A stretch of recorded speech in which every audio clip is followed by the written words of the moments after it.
Welcome to Dhoni Mein another cooking video. Chicken gravy. তেলটা গরম করে নিয়েছি সর্ষের তেল, তাতে দুটো শুকনো লঙ্কা, তেজপাতা, গোটা গরম মশলা দিয়ে ভালো করে ফোড়নটা জাল দিয়ে তাতে বড় বড় করে কেটে রাখা পেঁয়াজ, আজ একটু কুড়েমেই করছি কারণ পেঁয়াজ কোচাতে একদম ইচ্ছে করছিল না, তাই চিলি চিকেনের মতো বড় বড় কোয়া কেটে দিয়ে দিয়েছি। পেঁয়াজটা একটু নরম হয়ে গলে গেছে তেলে, তার উপরে দিয়ে দিলাম হলুদ আর নুন। এবার টমেটো, ক্যাপসিকাম এবং একটু লাল বেল পেপার ছিল, সেটাও কেটে আমি অ্যাড করে দিয়েছি।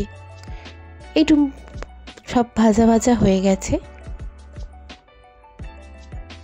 ভালো করে নাড়িয়ে নেব। এবার যেমন মশলা করতে হয়, টমেটো, আদা, ধনেপাতা, রসুন, পেঁয়াজ সমস্ত দিয়ে একটা পেস্ট বানিয়ে নিচ্ছি।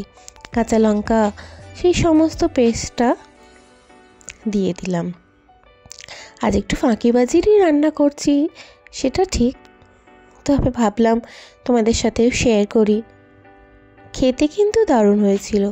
এবার মিক্সি জার বাটি ধোয়া জলটা দিয়ে দিলাম একে একে মশলা, জিরে গুঁড়ো, ধনে গুঁড়ো, কাশ্মীরি লাল লঙ্কা সমস্তটা দিয়ে ভালো করে মশলাটা কষিয়ে নেব। একটু শাহি গরম মশলাও অ্যাড করে দিলাম, যেহেতু বললাম প্রথমেই ফাঁকিবাজির রান্না, একটু তো কালার আনতেই হয়। তারপরে দিয়ে দিলাম চিনি।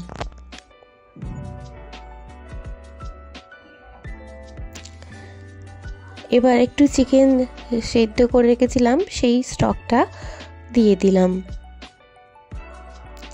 মাংসগুলোকে দিয়ে ভালো করে কষিয়ে নেব।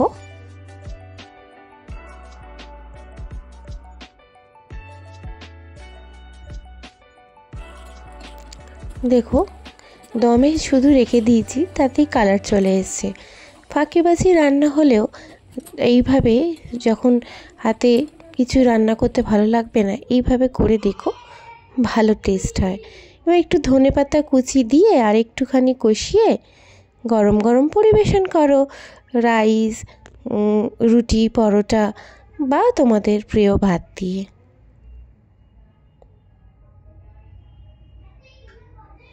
তো কেমন লাগলো ভিডিওটা অবশ্যই জানাবে এবং চ্যানেলটিকে লাইক, সাবস্ক্রাইব করো, বেল আইকনটি ক্লিক করো। দেখো, আমার ছোট্ট ছেলেটিও খেতে বসে গেছে। থ্যাংক